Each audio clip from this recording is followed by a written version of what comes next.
किसान संपर्क अभियान किस राज्य या केंद्र शासित प्रदेश से जुड़ा है? जम्मू और कश्मीर, उत्तर प्रदेश, मध्य प्रदेश, छत्तीसगढ़। इसका करेक्ट उत्तर हो जाएगा ए, यह जम्मू कश्मीर से जुड़ा हुआ है। इसकी शुरुआत की बात करें तो 24 अप्रैल 2023 को शुरू की गई थी। यह किसानों के कौशल विकास के लिए एक लर्निंग मैनेजमेंट सिस्टम की तरह कार्य करता है। केंद्र शासित प्रदेश जम्मू कश्मीर में दो प्रमुख पहल जैसे कि पहल दक्ष किसान है, दक्ष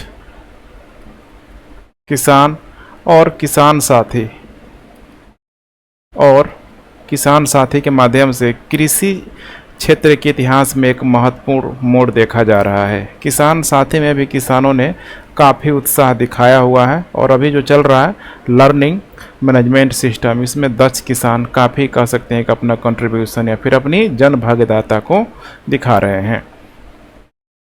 हाल ही में सर्बानंद सोनोवाल ने वेस्ट टू वेल्थ पहल में तेजी लाने के लिए online dredging monitoring system launch किया। पोर्टल का नाम क्या है? सागर समृद्धि, सागर सफाई समृद्धि, नील सागर। इसका करेक्ट उत्तर हो जाएगा ए। इसका संबंध किससे है? तो सागर समृद्धि से। केंद्रीय बंदरगाह, नौवहन और जलमार्ग मंत्री जिनका नाम है सर्बानंद सोनोवाल ने हाल ही में इसका लॉन्च किया है। यह मिशन जो है अपशिष्ट से ऊर्जा उत्पन्न करने, बेकार सामग्री के पुनर्चक्रण आदि के लिए प्रौद्योगिकी की पहचान करने के साथ ही उनके विकास और उपलब्धता को भी सुनिश्चित करेगा। अब यहाँ पे आपको ध्यान रखना है सागर समृद्धि के बारे में, सागर समृद्धि के बारे में। इसे नंबर 1 बात करें यहाँ पे तो रियल टाइम ड्रेजिंग प्रगति रिपोर्ट, रियल टाइम ड्रेजिंग प्रगति रिपोर्ट। अब यहाँ पे ड्रेजिंग क्या होता है तो देखिए ड्रेजिंग जैसे कि झील, नदी, बंदरगाह और अन्य जल निकायों के तल से तलछट और मलबे को क्या करना है? हटाना है। तो यहाँ पे सिंपल सा आप कह सकते हैं कि मलबे को इसके माध्यम से यहाँ पे हटाना है, मलबे को हटाना है। नंबर यहाँ पे 2 हो जाएगा जैसे कि दैनिक और मासिक प्रगति विजुअलाइजेशन, विजुअलाइजेशन कि क्या इम्प्रूवमेंट यहाँ पे हो रहा है कि नहीं हो रहा है इन मलबों को हटाने से। नंबर 3 हो जाएगा ड्रेजर प्रदर्शन और डाउन टाइम निगरानी, ड्रेजर प्रदर्शन और डाउन टाइम निगरानी कि कितना और अधिक इसको निगरानी करने की ज़रूरत है, कितना और अधिक इस पे समय लगेगा। इसके अलावा नंबर 4 यहाँ पे हो जाएगा जैसे लोडिंग, अनलोडिंग और निष्क्रिय समय के स्नैपशॉट के साथ आसान स्थान ट्रैक डेटा के रूप में। केंद्रीय मंत्री अनुराग ठाकुर ने 198 एथलीटों के भारतीय दलों को विशेष ओलंपिक विश्व ग्रीष्मकालीन खेल 2023 के लिए रवाना किया। इसकी मेजबानी किस शहर द्वारा की जाएगी? Tokyo, Berlin, Paris, Shanghai. इसका करेक्ट उत्तर हो जाएगा बी, बर्लिन के द्वारा। केंद्रीय मंत्री अनुराग ठाकुर ने special Olympic world summer games 2023 के लिए कितना एथलीट भेजा हुआ है? तो 198 198 एथलीटों के एक भारतीय दल को रवाना किया है। विशेष ओलंपिक विश्व ग्रीष्मकालीन खेल 2023 के लिए 198 एथलीटों का भारतीय दल इसी महीने मतलब कह सकते हैं कि जो कि बर्लिन में आयोजित किया जाना है। उन्होंने विश्वास जताया कि साल चीन में होने वाले एशियाई खेलों में अब तक सर्वश्रेष्ठ प्रदर्शन होगा। अच्छा खासा रैंक भारत की बनी रहेगी। निम्नलिखित में से कौन सा उत्तर पूर्व राज्य जिला सुशासन सूचकांक जून 2023 में जारी किया गया था? जिला सूचकांक, इसको बोला जाता है DGGI, इसको बोलता है district good governance, district good governance index. Arunachal Pradesh, Sikkim, Assam, Tripura. इसका करेक्ट उत्तर हो जाएगा ए, अरुणाचल प्रदेश। यहाँ पे आपको ध्यान रखना है कि अरुणाचल प्रदेश के द्वारा यह जारी की गई है, लेकिन यह अकेले जारी नहीं की गई है। इसमें DARPG, इसका मतलब होता है department of administrative reform and public grievance, और अरुणाचल प्रदेश सरकार द्वारा इसको यहाँ पे तैयार किया गया है ताकि अरुणाचल प्रदेश का जिला सूचकांक, ठीक है, पूरी तरीके से तैयार हो सके। इसका मतलब कि जो DGGI यहाँ पे है तैयार हो सके। ट्रैकिंग जिलों के बीच स्वच्छ प्रतिस्पर्धा लाएगी और राज्य सरकारों के साथ साथ अरुणाचल प्रदेश के जिला प्रशासन को मौजूदा अंतराल को दूर करने, इन अंतरालों को पाटने की योजना और निर्णय लेने के उपकरण के रूप में सहायता करने के प्रयासों में मार्गदर्शन भी करेगी। तो स्वाभाविक सी बात है कि जिलों के बीच प्रतिस्पर्धा इससे क्या होगी, बढ़ेगी ही बढ़ेगी। यहाँ पे निम्नलिखित में से कौन सा देश कृत्रिम बुद्धिमत्ता सुरक्षा पर पहले वैश्विक शिखर सम्मेलन की मेजबानी करेगा? अमेरिका है, यूके है, भारत है, चीन है। इसका करेक्ट उत्तर हो जाएगा यहाँ पे यूके। ब्रिटेन अपनी क्षमता का प्रयोग करते हुए प्रौद्योगिकी के संभावित प्रलय के दिनों के जोखिमों को सीमित करने के लिए देशों द्वारा एक सामान्य दृष्टिकोण को कह सकते हैं कि करने के लिए AI आर्टिफिशियल इंटेलिजेंस पर दुनिया के पहले शिखर सम्मेलन की यहाँ पे मेजबानी करेगा। बहुत इंपॉर्टेंट यहाँ पे प्रश्न बन सकता है AI को लेके, ठीक है। पहला शिखर सम्मेलन की मेजबानी कौन करेगा? तो यहाँ पे यूके के द्वारा किया जाएगा।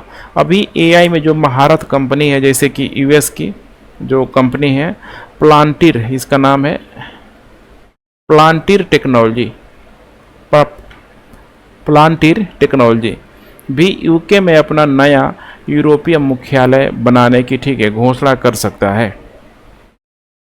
निम्नलिखित में से कौन सा देश जून 2013 में सूहल में ISSF, इसका मतलब होता है international shooting sport federation junior विश्व कप की पदक तालिका में शीर्ष स्थान पर रहा? भारत, चीन, जापान, दक्षिण कोरिया। इसका करेक्ट उत्तर हो जाएगा ए, भारत। ठीक है, ध्यान रखिएगा, भारत तालिका में सबसे ऊपर है। जिसमें देखा जाए भारत के पास तो यहाँ पे 6 गोल्ड हो जाएगा, 6 यहाँ पे सिल्वर हो जाएगा और यहाँ पे 3 यहाँ पे ब्रॉन्ज हो जाएगा। ठीक है, भारत देखा जाए उपलब्धि के तौर पे 2019 में सभी ISSF जूनियर विश्व कप और विश्व चैंपियनशिप में शीर्ष पे रहा ही रहा है, इस बार भी रहा है। हाल ही में फारूक मेहता का सोते समय ही निधन हो गया। वह किस क्षेत्र से जुड़े हुए थे? राजनीति है, खिलाड़ी है, फिल्म उद्योग है, व्यवसायी है। इसका करेक्ट उत्तर हो जाएगा यहाँ पे फिल्म उद्योग। अभिनेता कह सकते हैं, निर्देशक कह सकते हैं अभी। ठीक है, फारूक मेहता का 9 जून को यहाँ पे निधन हो गया, 9 जून को निधन हो गया 91, ठीक है, वर्ष की उम्र में। फारूक मेहता ने युवा थिएटर प्रैक्टिशर्स के एक प्रेरक दल के बीच national centre for the performing arts में थेम्पो लाइफ टाइम अचीवमेंट भी प्राप्त किया हुआ था। तो यहाँ से प्रश्न बन सकता है थेम्पो लाइफ टाइम अचीवमेंट जो अवार्ड था किसको दिया गया था हाल ही में? तो फारूक मेहता को यहाँ पे दिया गया था। निम्नलिखित में से किस टीम ने यूरोपा कॉन्फ्रेंस लीग जीती? वेस्ट हैम, फायोरेंटीना, FC बेसल 1893, ठीक है, अलकमार। इसका करेक्ट उत्तर हो जाएगा ए, वेस्ट हैम। वेस्ट हैम ने यूरोपीय ट्रॉफी के लिए लगभग 60 साल के इंतजार को, ठीक है, कह सकते हैं 60 साल के इंतजार के सुखा को यहाँ पे ख़त्म किया और यूरोपा कॉन्फ्रेंस लीग फाइनल में फियोरेंटीना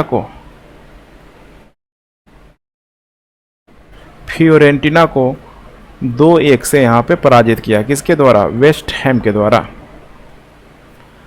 डबल में डिफॉल्ट करने वाली मियू काटो ने फ्रेंच ओपन में मिक्स्ड डबल खिताब के लिए साथ वापसी की। वह किस देश से संबंधित है? जापान, फ्रांस, दक्षिण कोरिया, उसके बाद हो जाएगा चीन। इसका करेक्ट उत्तर हो जाएगा यहाँ पे ए, जापान। ठीक है, मियू काटो ने फ्रेंच ओपन में मिक्स्ड डबल खिताब का दावा करके युगल में अपनी विवादास्पद अयोग्यता की निराशा को यहाँ पे पीछे छोड़ दिया है। जर्मनी के टीम पुएट्जे के साथ खेलते हुए इस जोड़ी ने कनाडा की बियांका एंड्रिस्की और न्यूजीलैंड के माइकल विनस को यहाँ पे हराया हुआ है। तो यहाँ पे याद रखिएगा डबल में डिफॉल्ट करने वाली, ठीक है, जो वापसी की है जिसका नाम है जापान। रेलवे में इलेक्ट्रॉनिक्स इंटरलॉकिंग सिस्टम सिग्नल और दूरसंचार विभाग का एक महत्वपूर्ण हिस्सा है और रेलवे के बुनियादी ढांचे को कई लाभ प्रदान करता है। इलेक्ट्रॉनिक इंटरलॉकिंग सिस्टम के संबंध में निम्नलिखित में से कौन सा कथन सही है। अभी देखिए, बालासोर घटना के बाद से ऐसे प्रश्नों की इम्पोर्टेंस काफ़ी अधिक बढ़ जाती है, आपको अच्छे तरीके से देखना होगा।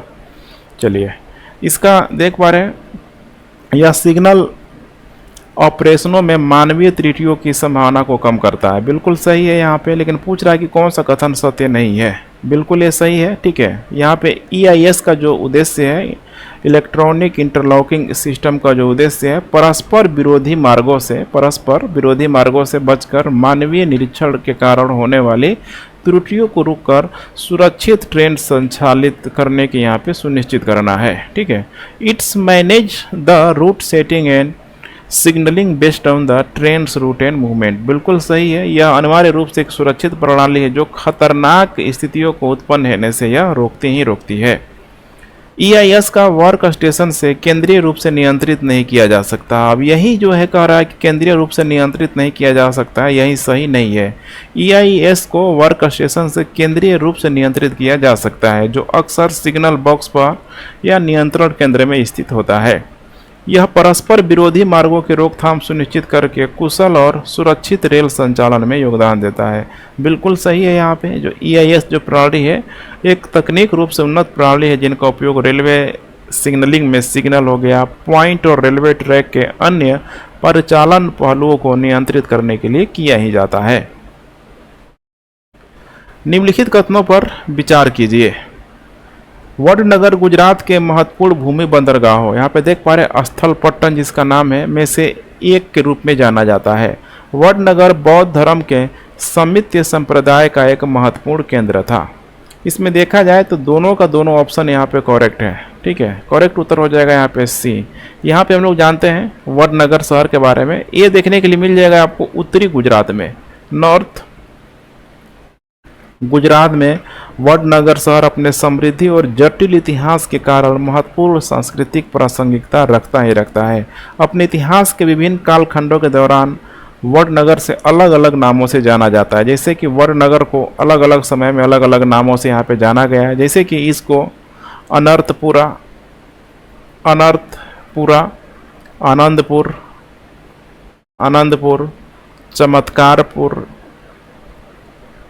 चमत्कारपुर, ठीक है। या फिर कह सकते हैं कि इसकी जो तुलना है जीवित शहर से भी यहाँ पे की जाती है, ठीक है। जैसे कि अक्सर वाराणसी की जो तुलना है यहाँ पे जीवित शहर के रूप में की जाती है, वैसे ही इसकी भी तुलना यहाँ पे जीवित शहर के रूप में की जाती है। वडनगर में देखा जाए तो समित्य बौद्धों के लिए भी एक महत्वपूर्ण केंद्र था और चीनी यात्री, आपको याद होगा, जो वेनसांग था, माना जाता है कि वो भी यहाँ पे आया हुआ था, ठीक है, वेनसांग। इसीलिए करेक्ट उत्तर हो जाएगा C। नेक्स्ट, अर्थव्यवस्था के संदर्भ में गोल्डीलॉक्स शब्द का क्या अर्थ है।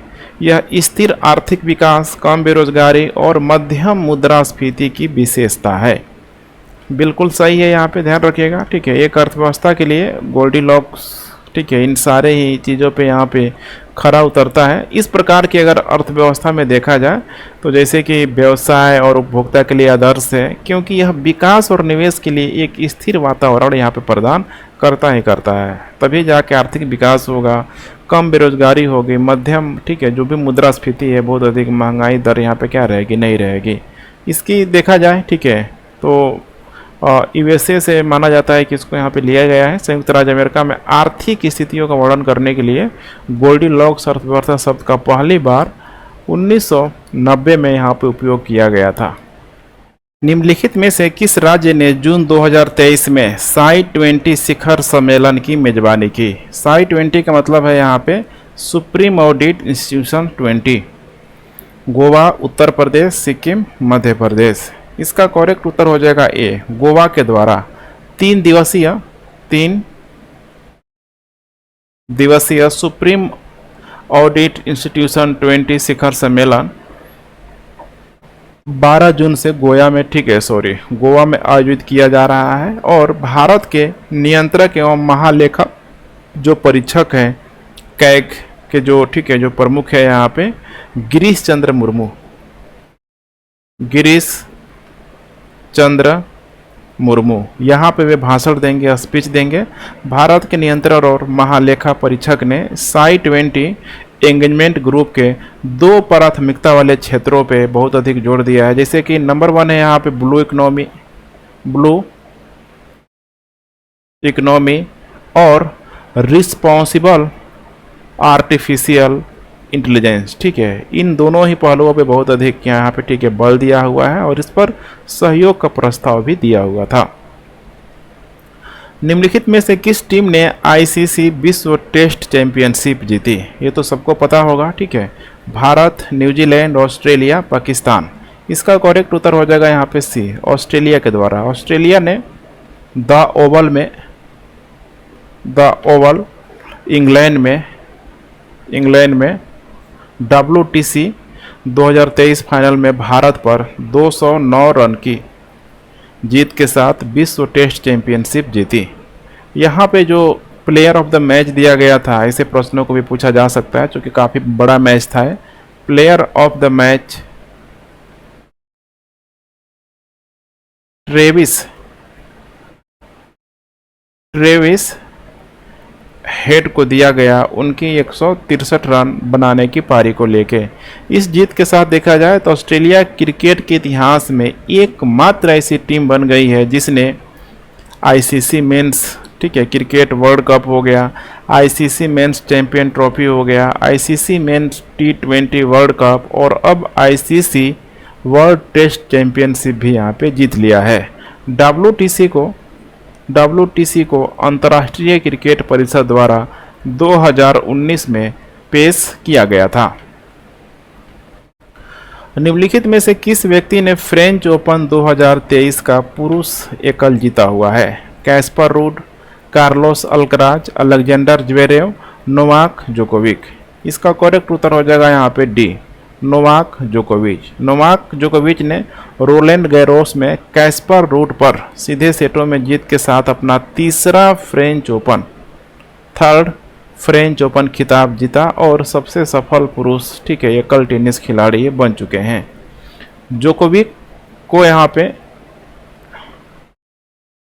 जोकोविच को कम से कम यहाँ पे देखेंगे तो 3 बार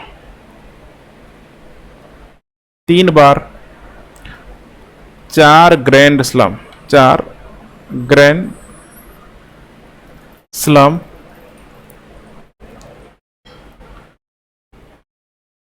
जैसे कि देखा जाए यहाँ पे तो ऑस्ट्रेलियन ओपन ठीक है, फ्रेंच ओपन होता है ना 4 यहाँ पे, तो याद रखिएगा फ्रेंच ओपन। उसी तरीके से यहाँ पे विंबलडन है और उसके बाद यहाँ पे हो जाएगा यूएस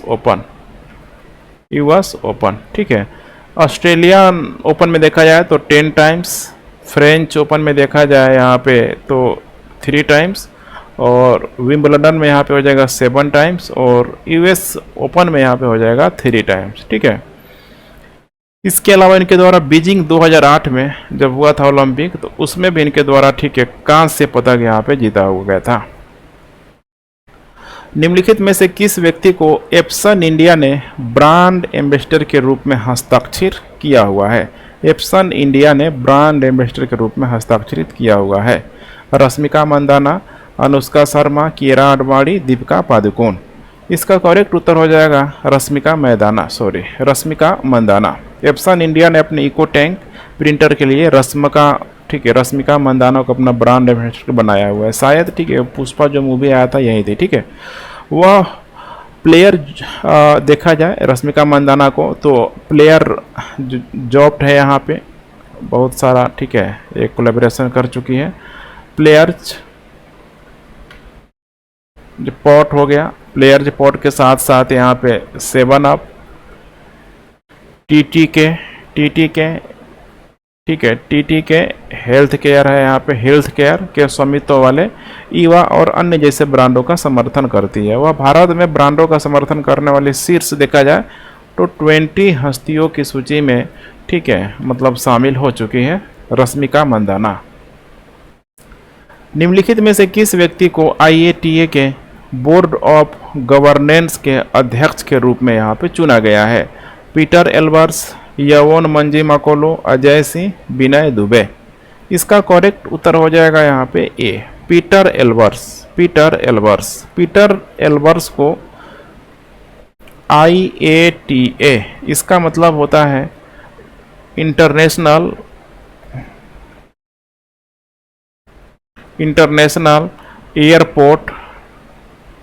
एयरपोर्ट ट्रांसपोर्ट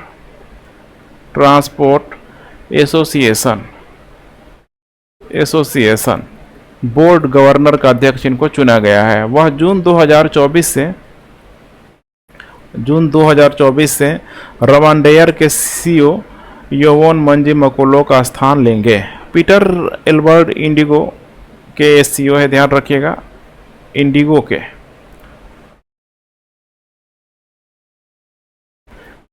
के ठीक है CEO है और उन्होंने भारतीय विमानन परिदृश्य को आगे बढ़ाने में महत्वपूर्ण भूमिका निभाई है। निम्नलिखित में से किस व्यक्ति ने महिला फ्रेंच ओपन 2023 जीता? Karolina Muchova, Iga Swiatek, Naomi Osaka, Bea Haddad Maia. इसका करेक्ट उत्तर हो जाएगा ईगा स्वियातेक। पोलैंड की यह है, पोलैंड की 21 साल की खिलाड़ी ईगा स्वियातेक ने फ्रेंच ओपन 2023 के फाइनल में कैरोलिना मुचोवा को हराकर अपना चौथा ग्रैंड स्लैम खिताब जीत लिया हुआ है। ठीक है, वह 1990-92 में मोनिका सेलेस के बाद से रोलेंस गैरोस में लगातार ट्रॉफी जीतने वाली सबसे कम उम्र की महिला भी बन चुकी है, जिनका नाम है ईगा स्वियातेक। तो यहाँ पे ध्यान रखिएगा, जो फ्रेंच ओपन है, ठीक है, हमने जो 4 प्रकार का दिखाया वो बहुत इंपॉर्टेंट एग्जाम में बार बार, ठीक है, रिपीट होने की संभावना होती है। निम्नलिखित में से किस देश ने दक्षिण कोरिया को 2-1 से हराकर महिला ट्रॉफी जूनियर एशिया कप 2023 का खिताब जीत लिया? भारत, पाकिस्तान, श्रीलंका, जापान। इसका करेक्ट उत्तर हो जाएगा ए, भारत। ठीक है, भारतीय महिला टीम ने फाइनल में दक्षिण कोरिया को 2-1 से हराकर जापान के काकामिगहारा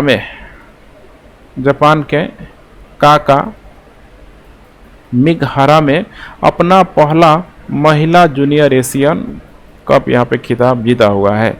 भारतीय हॉकी टीम के अन्नू और नीलम ने यहाँ पे गोल किया। जापान ने कांस्य पदक जीतकर जूनियर महिला विश्व कप 2023 के लिए यहाँ पे क्वालिफाई कर लिया है।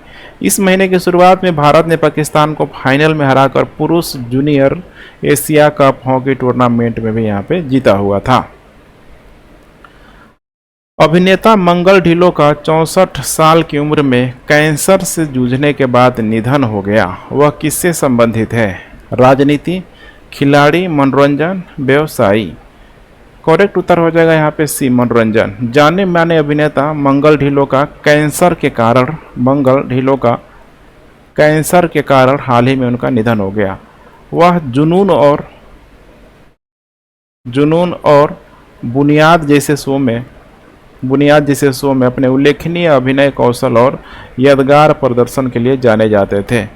इसके अलावा देखा जाए तो ढिल्लों एक निर्माता, निर्देशक और लेखक के रूप में पंजाबी सिनेमा में एक सफल करियर बनाया हुआ था।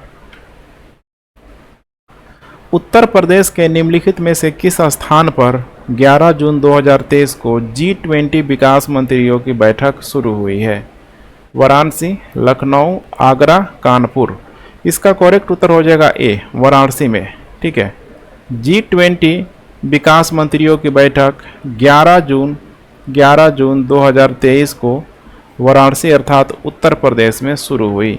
प्रधानमंत्री नरेंद्र मोदी ने बैठक की शुरुआत में एक विशेष वीडियो का संबोधन किया, जिसकी अध्यक्षता यहाँ पे कह सकते हैं कि विदेश मंत्री एस जयशंकर के द्वारा यहाँ पे की गई। राज्य सरकार ने G20 देशों से आने वाले प्रतिनिधियों को GI टैग वाले, बहुत इंपॉर्टेंट नाम है यहाँ पे, गुलाबी मीनाकारी हस्तशिल्प भेंट करने का फैसला लिया हुआ है, ठीक है, वाराणसी के लोगों के द्वारा। विश्व बाल श्रम निषेध दिवस कब मनाया जाता है? 9 जून, 10 जून, 11 और 12 जून। करेक्ट उत्तर हो जाएगा इसका डी, 12 जून को। विश्व बाल श्रम निषेध दिवस प्रतिवर्ष 12 जून को यह मनाया जाता है।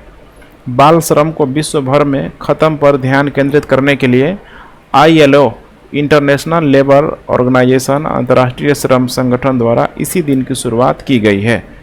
ध्यान रखिएगा 2015 में विश्व के नेताओं ने SDG के लक्ष्यों को प्राप्त करने के लिए इसको अपनाया, जिससे उन्होंने बाल श्रम को समाप्त करने के लिए, ठीक है, एक अलग खंड के रूप में इसको शामिल किया। वर्ष 2023 का जो थीम है, इसका जो विषय है, काफ़ी इम्पोर्टेंट हो सकता है। इसका विषय है यहाँ पे social justice for all and child labour. ये इसकी थीम है जो बहुत इंपॉर्टेंट हो सकता है एग्जाम के दृष्टिकोण से। ILO की हम लोग बात करें तो इसके अभी वर्तमान में 187 कंट्री इसका मेंबर है। इसका मुख्यालय जिनेवा में है, जो कि स्विट्जरलैंड में स्थित है। इसके जो महानिदेशक हैं, इनका नाम पूछा जा सकता है। अभी वर्तमान में इसके जो महानिदेशक हैं गिलबर्ट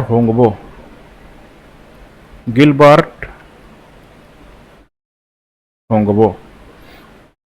निम्नलिखित में से किस राज्य की टीम ने 10वीं सीनियर और 7वीं जूनियर राष्ट्रीय रग्बी चैंपियनशिप 2023 जीती है? ओडिशा, महाराष्ट्र, पश्चिम बंगाल, केरल। इसका करेक्ट उत्तर हो जाएगा ए, ओडिशा ने बालेवाड़ी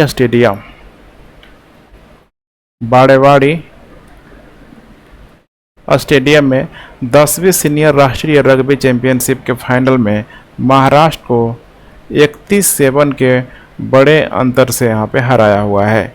भारतीय रग्बी फुटबॉल संघ की बात करें तो यह आयोजन खिलाड़ियों को अपनी प्रतिभा दिखाने के लिए एक मंच के रूप में कार्य करता है, क्योंकि वे भारतीय टीम में एक स्थान की तलाश करते हैं और ये एक बहुत बेहतर विकल्प हो सकता है। भारत ने नीदरलैंड के आइंडहोवन में अपने अंतिम FIH, यहाँ पे मतलब होता है international hockey federation pro league 2022-23 match में किस टीम को 2-1 से हराया हुआ है? Germany, Argentina, Canada, Belgium. इसका करेक्ट उत्तर हो जाएगा बी, अर्जेंटीना को। भारत ने नीदरलैंड के आइंडहोवन में अपने अंतिम international hockey federation pro league 2022-23 match में अर्जेंटीना को 2-1 से यहाँ पे हराया हुआ है। भारत के लिए देखा जाए तो आकाशदीप सिंह और दूसरा है यहाँ पे सुखजीत सिंह। इन दोनों के द्वारा यहाँ पे एक गोल किया हुआ था, जबकि अर्जेंटीना के लुकास टोस्कानी ने एकमात्र अर्जेंटीना के तरफ से गोल किया हुआ था। निम्नलिखित में से किस व्यक्ति ने जून 2023 में कैनेडियन ओपन जीता हुआ था? निक टेलर, टायरेल हैटन, टॉमी फ्लीटवुड, हारून राय। इसका करेक्ट उत्तर हो जाएगा यहाँ पे ए, निक टेलर को देखा जाए तो 69 वर्षों में अपना राष्ट्रीय ओपन जीतने वाले पहले कनाडाई बने। उन्होंने आरबीसी कैनेडियन ओपन में टॉमी फ्लीटवुड को यहाँ पे हराया।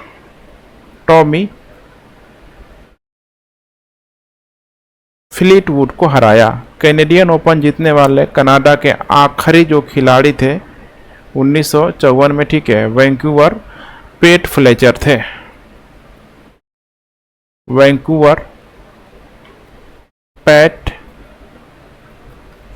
थे।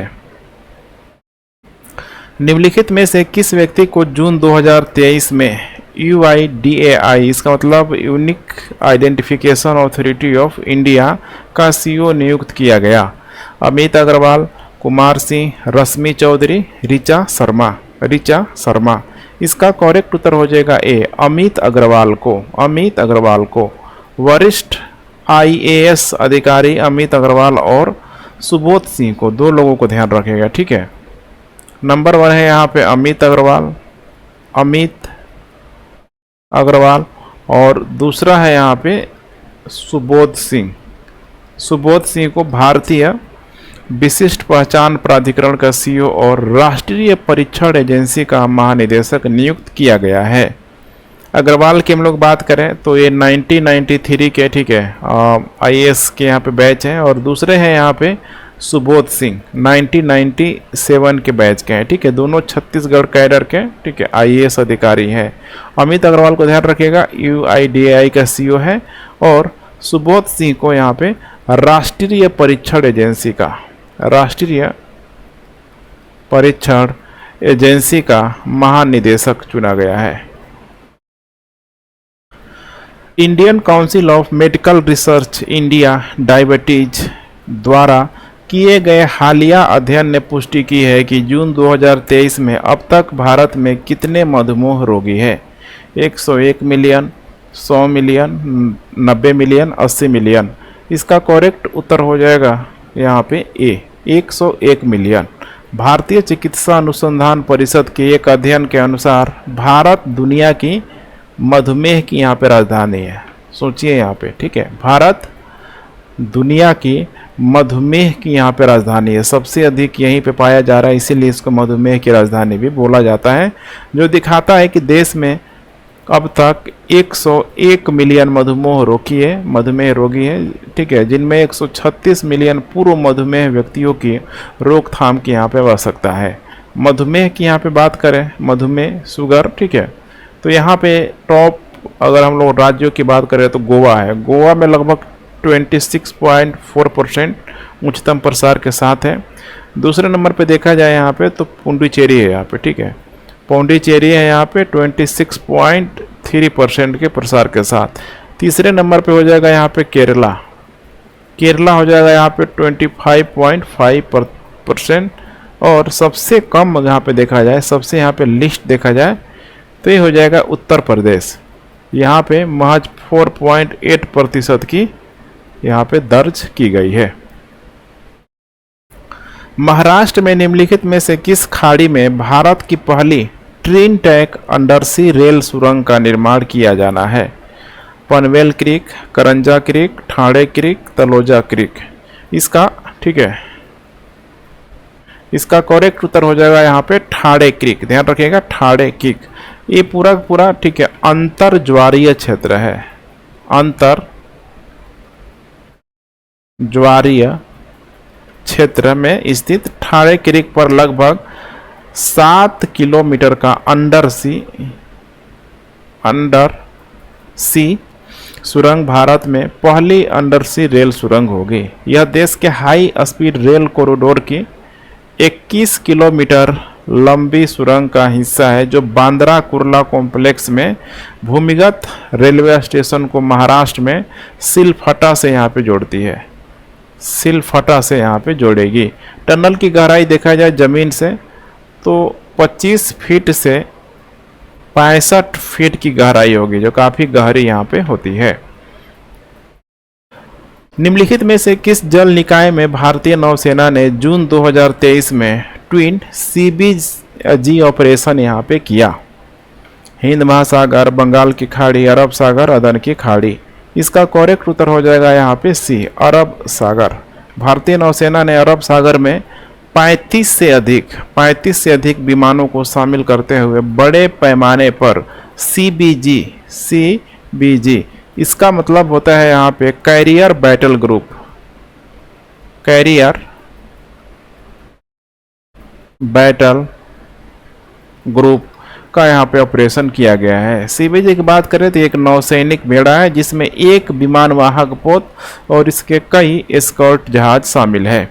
नौसेना, ठीक है, ने कहा है कि अभ्यास जो हो रहा है अपने राष्ट्रीय हितों की रक्षा करने, क्षेत्रीय स्थिरता बनाए रखने के लिए भारत की प्रतिबद्धता को रेखांकित करता है और हिंद महासागर और उससे आगे समुद्री सुरक्षा और शक्ति प्रक्षेपण को बढ़ाने के लिए भारतीय नौसेना की खोज में एक महत्वपूर्ण मील का पत्थर भी, ठीक है, साबित हो सकती है। पेरिस डायमंड लीग 2023 में मुरली श्रीशंकर की सर्वश्रेष्ठता छलांग यहाँ पे क्या थी, मैंने सर्वश्रेष्ठ छलांग यहाँ पे क्या थी? 8.09 मीटर, 8.10, 8.11, 8.13 मीटर। इसका करेक्ट उत्तर हो जाएगा यहाँ पे ए, 8.09 मीटर। भारत के मुरली श्रीशंकर ने फ्रांस में पेरिस डायमंड लीग 2023 एथलेटिक्स में पुरुषों की लंबी कूद स्पर्धा में 8.09 मीटर के कह सकते हैं कि ठीक है प्रयास के साथ इन्होंने ठीक है सफलता दर्ज किया। इनको इसमें तीसरा स्थान मिला, तीसरा स्थान हासिल किया। मौजूदा ओलंपिक चैंपियन ग्रीस के मिलिट्रियाडिस टेंटोगुल ने 8.13 मीटर के प्रयास के साथ प्रतियोगिता यहाँ पे जीती हुई है। पुरुषों की लंबी छलांग में भारत का राष्ट्रीय जो रिकॉर्ड है ये काफ़ी इम्पोर्टेंट है। लंबी छलांग का जो रिकॉर्ड है भारत में किसके नाम है? वो नाम है यहाँ पे जेस्विन एल्डरिन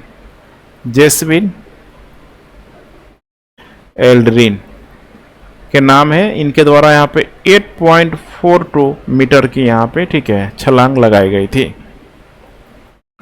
किस राज्य सरकार ने लाडली बहन योजना शुरू की है? उत्तर प्रदेश, मध्य प्रदेश, हिमाचल प्रदेश, आंध्र प्रदेश। इसका करेक्ट उत्तर हो जाएगा यहाँ पे बी, मध्य प्रदेश। मध्य प्रदेश सरकार ने राज्यों में 1.25 करोड़ महिलाओं के खाते में प्रत्येक को यहाँ पे 1,000 रुपये हस्तांतरित किए, क्योंकि इसने लाडली बहन योजना शुरू की है। सरकार राज्य की वित्तीय स्थिति के आधार पर धीरे धीरे इस राशि को बढ़ाकर प्रयास कर रही है कि कितना ले जाया जाए, 3,000 रुपये ले जाया जाए। इस योजना के तहत 23 से लेके 60 वर्ष की आयु की महिलाओं को प्रति माह यहाँ पे कितना दिया जाएगा? 1,000 रुपये यहाँ पे दिया जाएगा। ठीक है, पात्रता इसमें शामिल किया गया है कि भाई वो इनकम टैक्स मतलब वो आयकर जो है डायरेक्ट टैक्स यहाँ पे नहीं देती हो, और उनके परिवार के जो वार्षिक आय है 2.5 लाख रुपए से यहाँ पे अधिक नहीं होनी चाहिए। सीमा सुरक्षा बल बीएसएफ के नए महानिदेशक के रूप में किसे नियुक्त किया गया है? नितिन अग्रवाल, सुजयलाल थाउसेन, पंकज कुमार सिंह, सुरजीत सिंह देसवाल। इसका करेक्ट उत्तर हो जाएगा ए, नितिन अग्रवाल को। केरल कैडर के 1989 बैच के ये आईपीएस अधिकारी नितिन अग्रवाल को सीमा सुरक्षा बल का नया महानिदेशक नियुक्त किया गया है। पंकज कुमार सिंह को ठीक है 31 दिसंबर 2022 को सेवानिवृत्त होने के बाद से बीएसएफ प्रमुख का पद देखा जाए तो लगभग पिछले 5 महीनों से खाली था, लेकिन अब उनकी जगह भरने के लिए कौन आ गया? नितिन अग्रवाल आ गए। ड्रोसोफिला प्रजाति जो कभी कभी समाचारों में रहती है, ये इसका संबंध किससे है? तितली, फल मक्खिया, मधुमक्खी, मच्छर। इसका करेक्ट उत्तर हो जाएगा यहाँ पे फल मक्खिया। ध्यान दीजिएगा यहाँ पे जो ड्रोसोफिला जो ठीक है कह सकते हैं कि प्रजाति मक्खियों की एक प्रजाति है जो ड्रोसोफिलिडे परिवार से